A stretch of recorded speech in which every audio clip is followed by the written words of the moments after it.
पवित्र अंतःकरणामध्ये, आणि हे वैराग्य पवित्र अंतःकरणात निर्माण होतं. भोग लालसा ज्या अंतःकरणामध्ये आहेत, बरबटलेल्या अंतःकरणात हे वैराग्य निर्माण होत नाही. शुद्ध अंतःकरणामध्ये, तुझ्या परमपवित्र अंतःकरणामध्ये बाह्यतः वैराग्याला कोणतेही कारण नसताना उत्कृष्ट वैराग्य उत्पन्न झाले आहे. तुझ्या ठिकाणी वैराग्य निर्माण झालं, बाकी लोक वैराग्य संपादन करतात, आणि त्या वैराग्याचा उदय तुझ्या ठिकाणी आपोआप झालेला आहे. हा आपोआप वैराग्याचा उदय होतो का? आता 3 प्रकारचे मी तुम्हाला शहाणे सांगितले, माहिती आहे तुम्हाला? शहाणे 3 प्रकारचे. एक काय?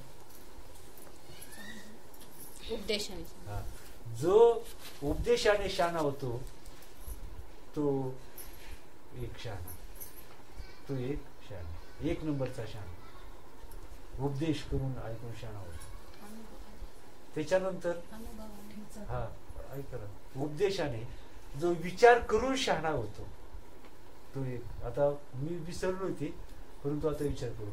जो उपदेशाने शहाणा होतो, हा जो स्वतःच्या विचाराने शहाणा होतो तो 1 नंबरचा शहाणा. स्वतःच्या विचाराने शहाणा होतो, त्याला कोणाच्या सांगण्याची गरज नाही, स्वतःचा विचार करून तो 1 नंबरचा शहाणा. कुणाचा तरी उपदेश ऐकून जो शहाणा होतो तो 2 नंबरचा शहाणा, नाही का? आणि जो ठेचा खाऊन आदळून आपटून शहाणा होतो त्याला 3 नंबरचा शहाणा. आणि जो ठेचा खाऊन ठिकाणावर येत नाही त्याला काय म्हणायचं?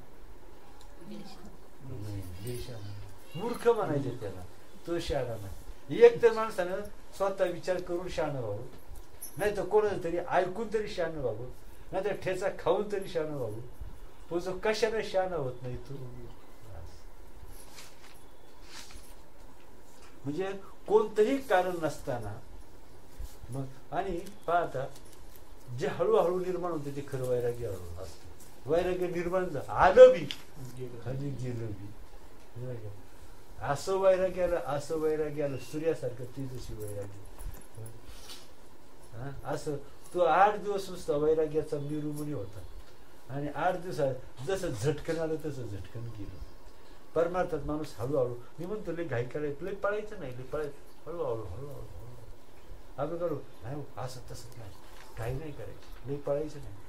जे लय पळतो ना तो लवकर थकतो, नाही का? म्हणून कसं हळूहळू निर्माण होतं, विचाराने निर्माण होतं, ते टिकाऊ स्वरूपाचं असतं. व तर पहा, विवेकी मोठमोठ्या विवेकी पुरुषांना वैराग्य उत्पन्न होत नाही असे नाही. काय म्हटलेलं आहे? मोठमोठ्या विवेकी पुरुषांनाही वैराग्य उत्पन्न होत नाही असे नाही, परंतु ते काही निमित्ताने उत्पन्न झालेले असल्याने ते वैराग्य राजस होत. म्हणून आता काही कारणाने निर्माण होतं. मोठे अनेक माणसं विवेक वैराग्य संपन्न असतात, परंतु ते काहीतरी कारणाने ते वैराग्य निर्माण झालेलं असल्यामुळे ते राजस वैराग्य होईल. परंतु तुझ्या ठिकाणी जे वैराग्य उत्पन्न झाले आहे ते असे नाही, कारण एक कारण नसताना केवळ स्वतःच्या स्वाभाविक विवेकामुळे तुझ्या ठिकाणी सात्विक वैराग्य उत्पन्न झालेले आहे. आता लय ट्युशन लावून 90% मार्क पडले, त्याला काहीतरी बुद्धिबळ म्हणावं लागलं, नाही का? लय ट्युशन लावून 90% मार्क पडले, लय अभ्यास करून पार त्याच्या ट्युशन मध्ये रात्री 2:30 वाजेपर्यंत ट्युशन चालायचं, आणि म्हणून त्याला लय मार्क पडले. तसं नाही. ज्याने कोणती ट्युशन नाही, नाही का, परंतु स्वतःच्या बुद्धीच्या बळावर ज्याने मार्क मिळवले त्याला खरं बुद्धिमान म्हणावं लागेल का नाही?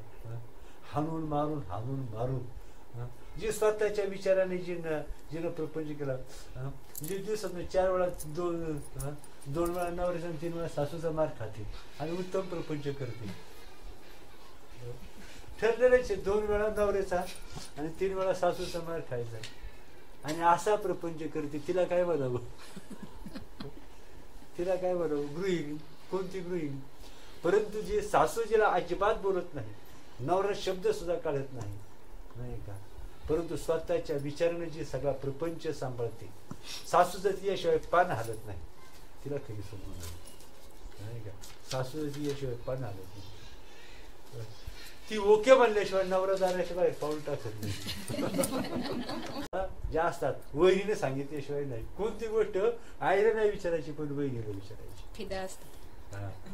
दीर सुद्धा म्हणतो वहिनीने सांगितल्याशिवाय मी कोणाचं ऐकणार नाही. किती गुणवान म्हणावी ती, होय किती गुणवान म्हणावी. काही कारण नसताना किंवा स्वतःच्या स्वाभाविक विवेकामुळे तुझ्या ठिकाणी सात्विक वैराग्य उत्पन्न झालेले आहे. हे तुझे अपूर्व वैराग्य पाहून सत्पुरुषांनाही मोठे आश्चर्य वाटेल. माणसाला कौतुक भोगाचं वाटतं का आश्चर्याचं वाटतं. जे लई दागिने अंगावर घातले की आता गळाच मोकळाच राहिला नाही, आता फार जागाच राहिली नाही दागिने घालायला. आणि वाकत वाकत वाकत चालतो. सुनील आत्माची अगं लवकर ये मला चालवत नाही का. मग असं जे सजणं जे आहे नंदीबैल नसतात. काय तो नंदीबैल का माझा दागिना शोभतो तर एखाद दोन दागिने शोभतात, पण आता दागिने घाला जागाच नाही राहिली ते शोभतं का. म्हणून वैराग्य माणूस वैराग्याने शोभतो, भोगाने शोभत नसतो. बरोबर आहे ना. वैराग्याने शोभतो, भोगाने शोभत नाही. हे तुझे अपूर्व वैराग्य पाहून सत्पुरुषांनाही मोठे आश्चर्य वाटेल, यात संशय नाही. बिभत्स विषय पाहून कोणालाही तिटकारा. आता हे सांगितलं बिभत्स विषय. चांगलं चवलं खाऊ, थोडस चांगलं खाऊ नाही का, परंतु लय त्या खाण्यावर तुटून पडायचं. तुम्ही सगळे बाजूला व्हा, आता मला जेवायचं खा बाबा, कुठ नको म्हणते. पण असं जनावरासारखा का खातो, माणसासारखा खाणं नाही. नटणं असावं, थटणं असावं, परंतु त्याचा अतिरेक नसावा, मग ते शोभून दिसतं. बरोबर आहे ना. एवढी पावडर लावली, 8 दिवस धुवून सुद्धा पावडर गेली नाही.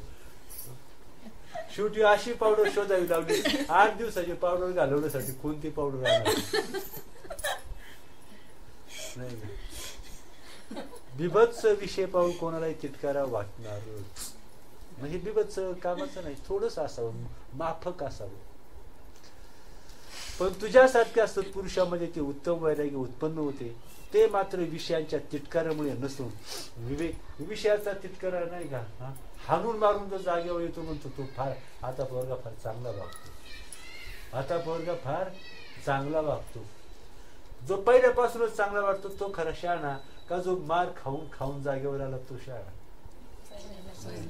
पहिल्यापासून विचारानं वागतो तो शहाणा.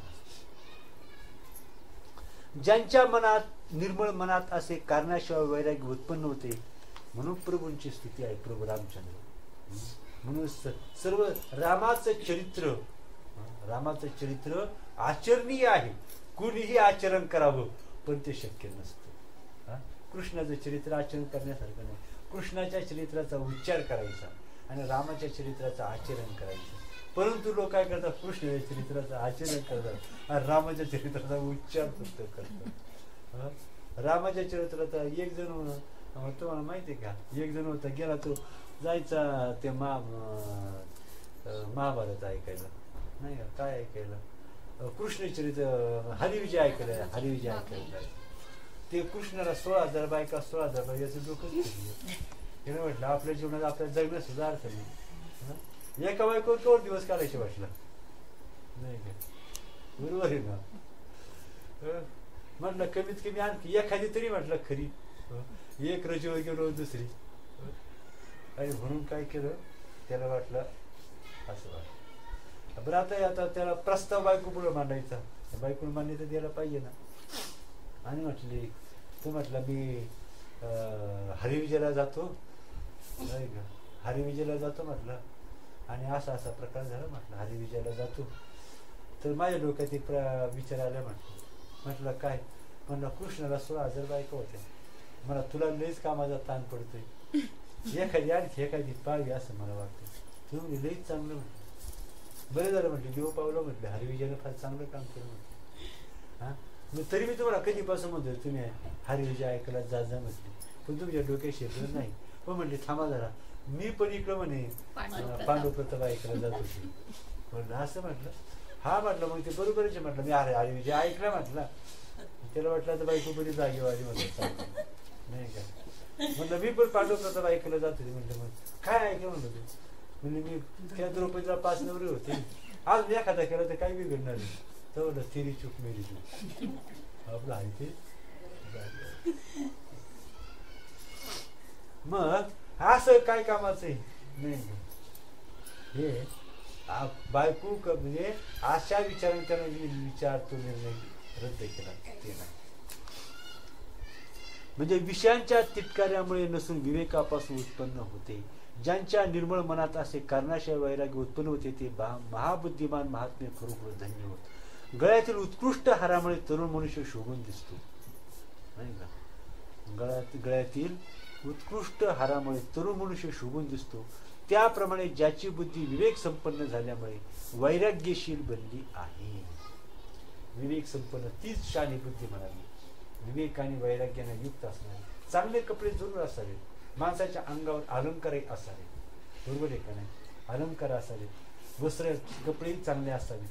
परंतु त्याचं ओंगळवान प्रदर्शन त्याचं मात्र होऊ नये. आणि ते जर नसेल तर माणूसही चांगला दिसत नाही का.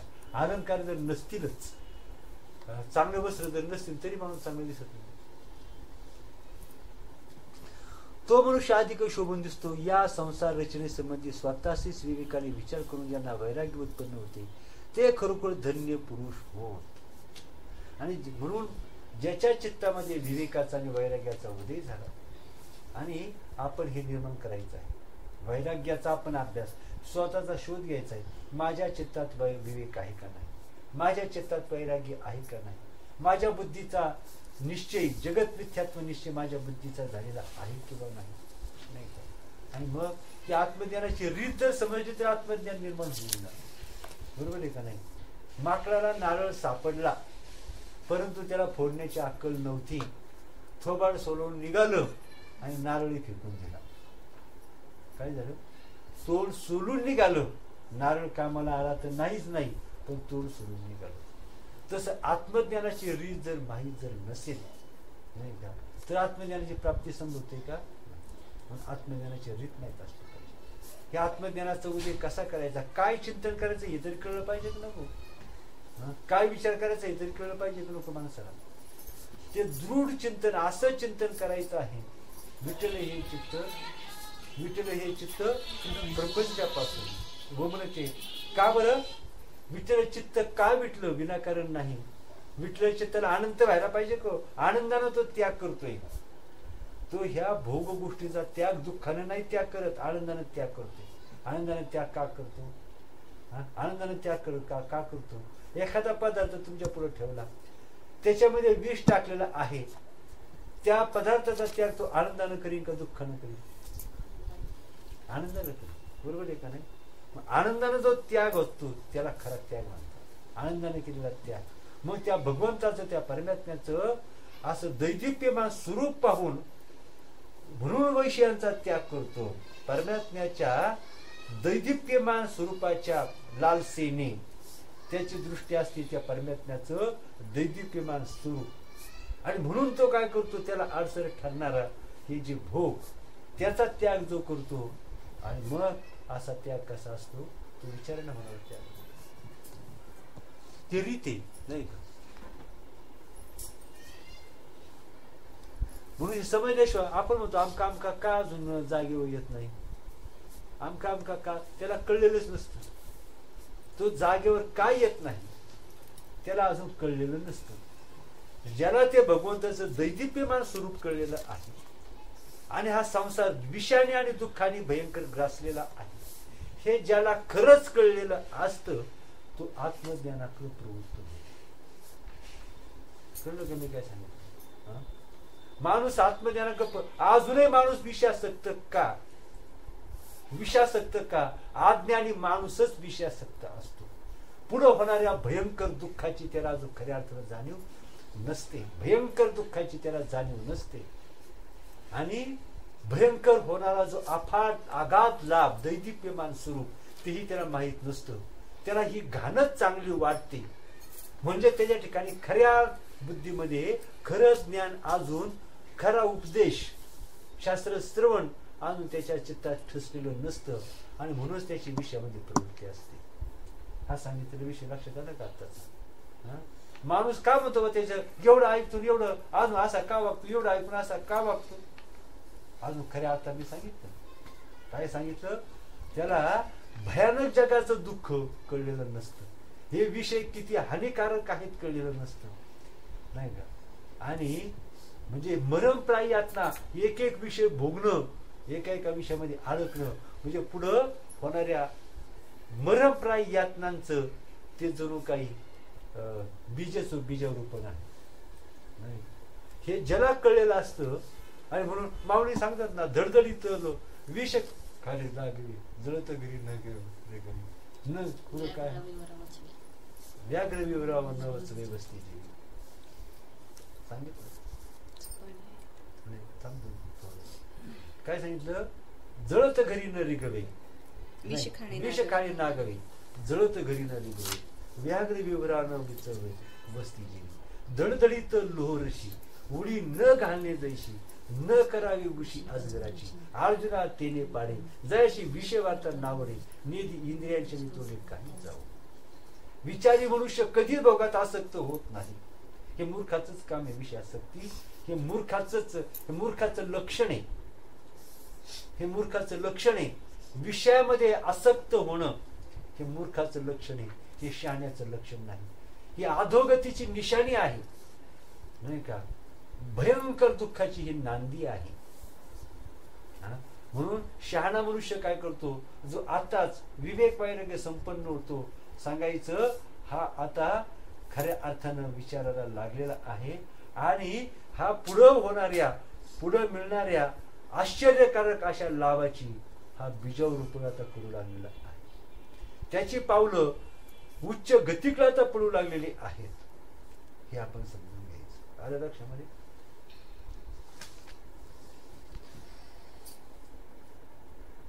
विवेकाचा आश्रय करून पुन्हा पुन्हा विचार करून, हा विचार पुन्हा पुन्हा करायचा असतो, सतत विचार करायचा असतो. परंतु माणूस विचाराने थकतो. शेवटी. म्हणून थकला ना तर शांत राहा. आपण जसं योग निद्रा करतो ना, योग निद्रा, शांत राहा.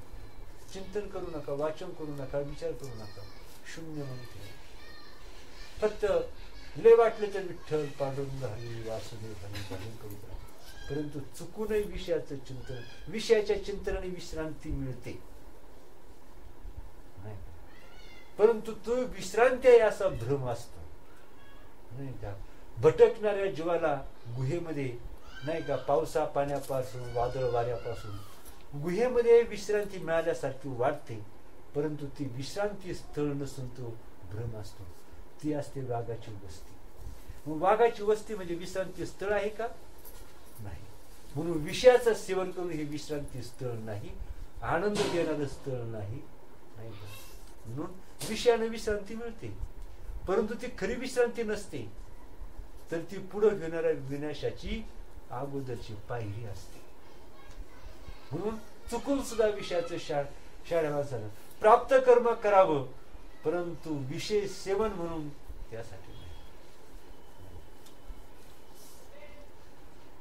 विवेकाचा आश्रय करून पुन्हा पुन्हा विचार करून म्हणून माणूस थकतो. मग आहे ना अभंगतो, माझ्या विठोबाचा कैसा प्रेम भाव, आपणची देव पुढं काय पण हे देह भाव पूर्वी वासना अंती ते आपण मागे पुढे उभ्या राही सांभाळीत आणि योगक्षम त्यांचे जाणे जगवारी वाटगावी करी. भागलिया म्हणजे ते काय, संतांचे पायी हा माझा विश्वास, सर्व भावे दास झालो त्यांचा, तेची माझी हित करी ती सकळ, जेणे हा गोपाळ कृपा करी. मग भागलिया म्हणजे वाहतील करी, भागलिया म्हणजे तो थकतो विचार करून करून, आत्मज्ञानाचा तो प्रयत्न करतो, विचार करून करून थकतो, परंतु थकून भागून तो काय करतो म्हणतो अजूनही ज्ञानाची प्राप्ती नाही, तो थकतो. मग असे श्री गुरु त्याला काय करतात, भागलिया म्हणजे वाहतील कडी.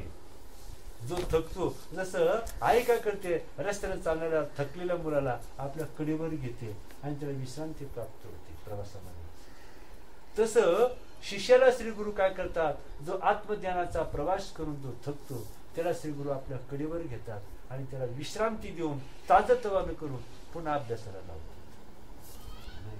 विश्रांती देतात. विश्रांती म्हणजे भागलिया मज वाहतील कडी आणि त्यांचे जोडे सर्व सुख. मग तुका म्हणे शेष घेईन आवडी, तुका म्हणे शेष घेईन आवडी म्हणजे सांगा म्हणजे तुका म्हणे शेष घेईन आवडी, याचा अर्थ सांगा काय शोधत. तुका म्हणे शेष, त्यांनी जो उपदेश केलेला आहे, ते जे जे मला सांगतात, जे जे ज्ञान देतात, ते माझ्याकडून ज्या ज्या अपेक्षा करतात, ते जे जे मला सांगतात त्याचं मी आचरण करेन. अतिशय आवडीने, अतिशय आनंदाने त्यांच्या उपदेशाचं मी पालन करेन. त्यांनी केलेला उपदेश, त्यांनी केलेल्या अपेक्षा, त्यांच्या माझ्याकडून असणाऱ्या अपेक्षा, किंवा त्यांनी जे मला जे जे काही ते मला सांगतात, ते जे जे काही मला सोपा अर्थ, ते जे जे काही मला सांगतात, श्री गुरु मला जे जे काही सांगतात त्याला म्हणायचं शेष. त्याला काय म्हणायचं? शेष. तुका म्हणे शेष शिवीन किंवा घेईन आवडी. कसं त्यांनी सांगितलं ना, त्यांनी काय सांगितलं, अजिबात चहा प्यायचा नाही, तर मी काय करेन, आनंदानं त्या चहाला राम राम ठेवते. उदाहरण सांगितलं बरं तुम्हाला. त्यांनी सांगितलं ना चहा प्यायचा नाही, त्या चहाला त्यांनी सांगितलं अलंकार कोणताच घालायचा नाही. 50 तोळे जरी घरात दागिने असले तरी मी काय करणार, आनंदानं एक त्या अलंकाराला हा सुद्धा लावणार नाही. याला माहिती तुका म्हणे शेष आवडी, आणि वचन न मोडी, प्राण जाऊन देईल पण त्यांच्या वचनाचं उल्लंघन करणार नाही. याला म्हणायचं संतांची पायी आम्हाला, म्हणजे त्यांच्या इच्छेविरुद्ध कधीच वागणार नाही.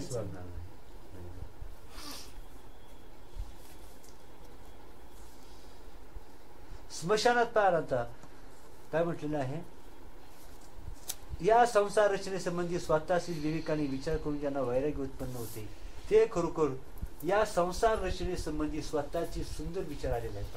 फार सुंदर विचार की या संसार रचनेसंबंधी स्वतःशी. मी तुम्हाला मी अजूनही पहा, हे जे मिथ्या संबंधीचे चिंतन आहे ना, गोवे आहेत ना, मी रोज एकदा तरी माझ्या मुखात येतात. त्याचं कशा करता विसरू नयेत, कारण ते विसरणं परवडणारं नाही का. ते मी तुम्हाला सांगतो का माझ्या स्मरणामध्ये आहेत त्याचा मी सतत विचार करतो. म्हणजे कसं आहे तर पहिली उभी काय त्याचा सगळं मिथ्या होऊन जाते. हे राम भजन कळून येते, हे दृश्य ज्ञान यांच्या मध्ये स्वप्नदर्शन, मिथ्या स्वप्न विवंचना तैशी सृष्टीची रचना, दृश्य मिथ्या साधूजना कळू आली. सृष्टी बहुरंगी असत्य, अति सुंदर उभी आहे. सृष्टी बहुरंगी असत्य, बहुरूपाचे कृत्य, तुझं वाटते दृश्य सत्य, तरी हे अविद्या.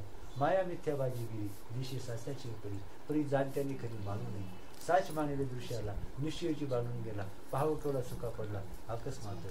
दृष्टी दिशे मनास्वासी, तितके कालांतरी नाशिक, म्हणून दृश्यातीत असे परब्रह्मते. परब्रह्म दृश्य हे माईक, पाहत असते सकल लोक, जयास ठाऊक विवेक, ते तदंतर जाणती. दृश्या वेगळा दृश्यांतरी, सर्वात महत्व चराचरी, विचार पाहता अंतरी, निश्चय बांधले. किंवा दृश्य पदार्थ उसळता असंख्य वगैरे आहेत अशा. त्या मी पार का अति चिंतनासाठी, उपदेशासाठी, समजून घेण्यासाठी अति महत्वाच्या ओवे आहेत. अति महत्वाचे ओवे आहेत. त्याशिवाय म्हणून ह्या काय करतात आपल्याला प्रेरक, म्हणजे ज्याला आपण काय म्हणतो तर संसार रचनेसंबंधी स्वतःचीच विवेकाने विचार करावा. ह्या जगासंबंधी संसार कसा आहे, सृष्टी कशी आहे, जग कसं आहे, ज्याला आपण नातेवाईक म्हणतो, मित्रमंडळी म्हणतो, आपतेष्ट म्हणतो, घरदार म्हणतो, नवरा बायको म्हणतो, ज्यांच्या मध्ये आपण वास्तव्य करतो त्यांच्या बुद्धीचा निर्णय पाहिजे, पैशाडक्या संबंधीचा निर्णय पाहिजे, सत्याबद्दल निर्णय पाहिजे.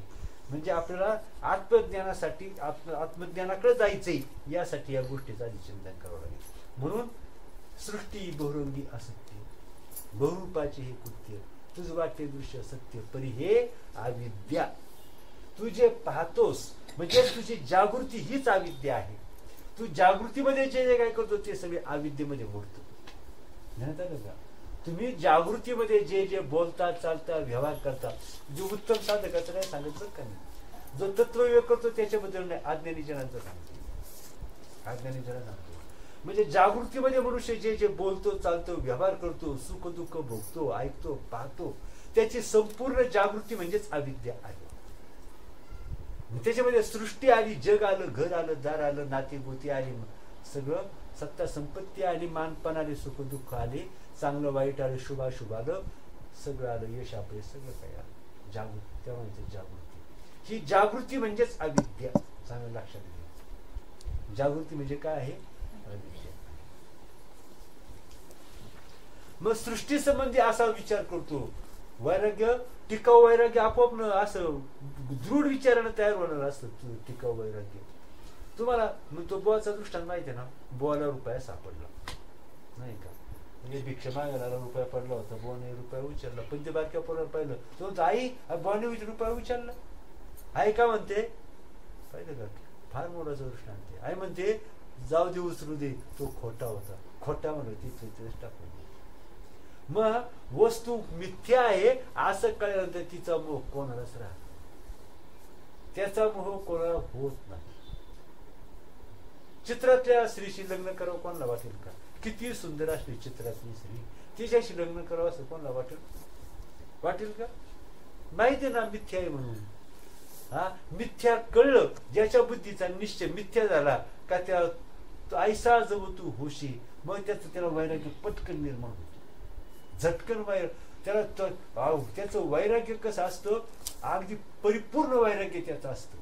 आणि ज्याच्या ठिकाणी परिपूर्ण वैराग्य आहे, ऐसा जवळ तू होशी या महते सांडशी, मग वैराग्य मानशी संचले, मग निष्कलंक गहन उपजेल आत्मज्ञान, जेणे निचाळी होई मन अपयशी तुझे. किती ज्ञान सुंदर सांगितलं. म्हणजे काय सांगितलं, संसार रचनेसंबंधी स्वतःशी विवेकाने विचार करायचा आहे. प्रपंचाचा विचार करायचा. या प्रपंचात तथ्य काय, सुख काय, दुःख काय, प्रपंचात शेवट काय, हा प्रपंच माझं काय हित करील, सगळा विचार, परिपूर्ण विचार तो करतो. आणि मग त्याच्या ठिकाणी जो विवेक निर्माण होतो, वैराग्य निर्माण होतो, ते ज्ञानाला सहाय्यकारी ठरतं. पूर्ण विचारांती त्या म्हणायचं मनन.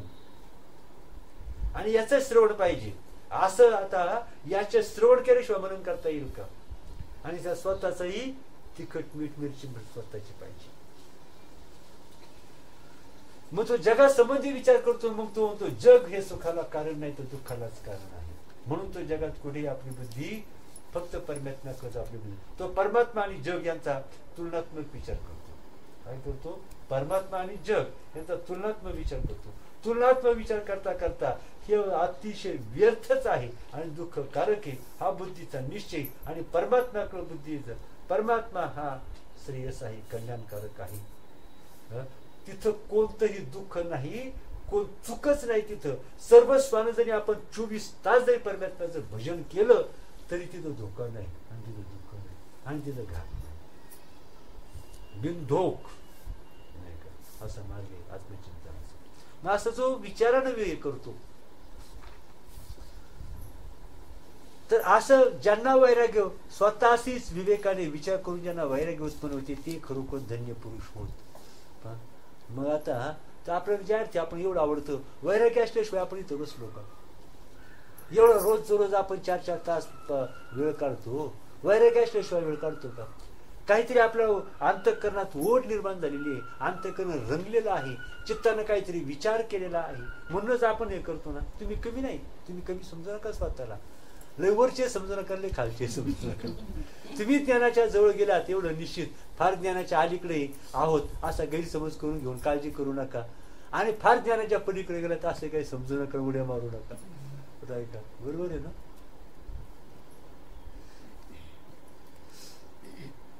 विवेकाचा आश्रय करून पुन्हा पुन्हा विचार करून अंतर्बाह्य सर्व इंद्रिय जालांचा त्याग करण्यास शिकले पाहिजे. इंद्रिय जालाचा त्याग करायचा आहे नाही का? आणि म्हणून नको मना गुंतू माया जाळी, ह्या मनाला आपण हे करायचे. आई जशी मला उपदेश करते, बाळा मागे नको जाऊ, तसं या मनाला आपण काय करायचं आहे, त्याने माझ्या मनात बोलत केलं. स्मशानात गेल्यानंतर किंवा आपत्ती दैन्य प्राप्त झाल्यानंतर कोणाला वैराग्य उत्पन्न होत नाही. वैराग्याचे 3 प्रकार तुम्हाला नाही सांगितलं. कोणते वैराग्य? स्मशान वैराग्य, भोग वैराग्य आणि प्रसूती वैराग्य. प्रसूती वैराग्य नाही का, म्हणून महाराष्ट्र शासनाने सांगितलं एकच मूल पाहिजे नाही का. प्रसूती वैराग्य एकच मूल आणि प्रसूती वैराग्य, स्मशान वैराग्य. माणूस म्हणतो काही खरं, अहो सकाळी माझ्याशी गप्पा मारले, काही खरं आहे का माणसाचं? काही खरं नाही. अरे काही खरं नाही म्हणतो आणि तिथं उठून लगेच कामालाच लागतो लगेच. हे काय कामाचं वैराग्य आहे? आणि खरंच त्याला संताप होतो बरं का. माणसं पार वाकडी तिकडी तोंड सगळीच वाकडी. हा म्हणला खरं काही नाही, सगळ्याही तोंड पार वाकडी तिकडी होतं खरंच. पण हेच स्मशान वैराग्य कामाचं नाही, प्रसूती वैराग्य कामाचं नाही, आणि भोग वैराग्य कामाचं नाही. तर विचाराने निर्माण होणारं वैराग्य हे खरं श्रेष्ठ वैराग्य आहे, आणि ते फल देतं. स्वतः विवेक करून जे वैराग्य उत्पन्न होते तेच अधिक श्रेयस्कर. कोणी कुंडली परदा हरी विठ्ठल श्री ज्ञान गुरु तुकाराम पंढरीनाथ भगवान आता